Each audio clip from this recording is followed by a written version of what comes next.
The Boy Who Saw Tomorrow. 3 days before the school bus crashed, one quiet boy already knew everyone who would die, but when he tried to warn them, nobody believed him, and on the morning of the accident, he disappeared. Every night, David saw the same terrible dream: the screams, the rain, the broken bridge, and the school bus falling into darkness. At first, he thought it was just a nightmare, but each time the dream returned, it became more detailed, more real. David was only 16 years old, quiet, reserved, different from everyone else in school.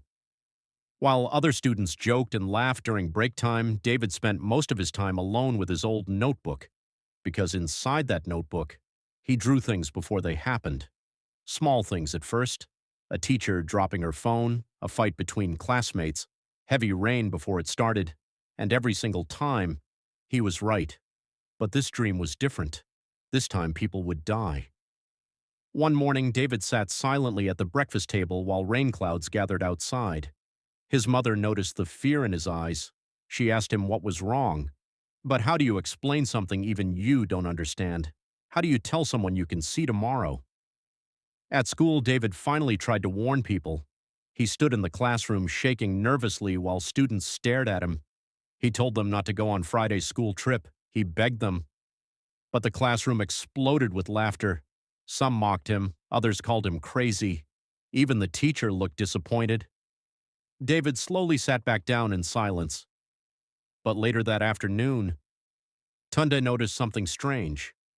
Inside David's notebook was a detailed sketch of a terrible accident: a yellow school bus, heavy rain, a broken bridge, and at the corner of the drawing was the exact road their class would travel on Friday morning. For the first time, Tunde stopped smiling. That night, David could not sleep. The dream returned again. But this time, something changed. Now he saw himself inside the bus.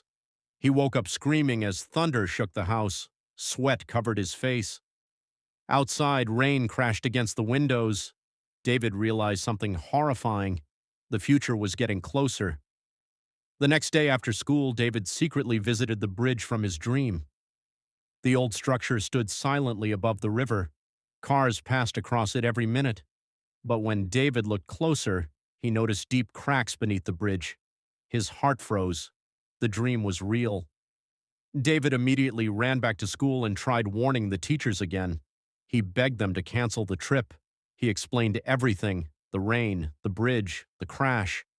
But fear sounds like madness to people who cannot see what's coming.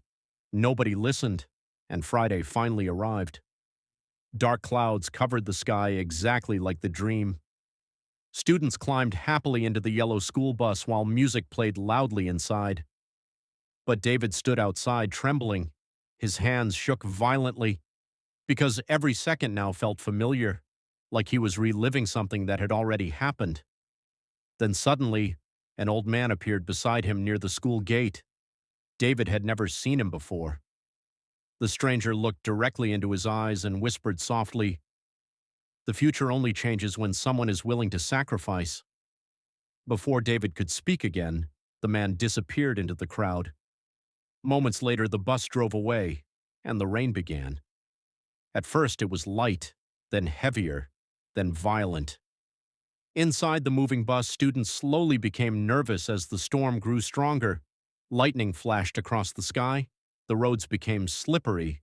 Then suddenly, the driver pressed the brakes. Nothing happened. Panic exploded inside the bus. Students screamed. The driver fought desperately to control the steering wheel as the bus sped toward the bridge, and miles behind them, David was running harder than he ever had before.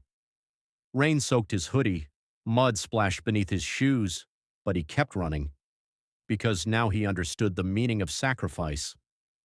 As the bus approached the broken bridge, the driver completely lost control. Students cried in terror. Some prayed, others screamed for help. And then, through the heavy rain, someone appeared standing in the middle of the road: David.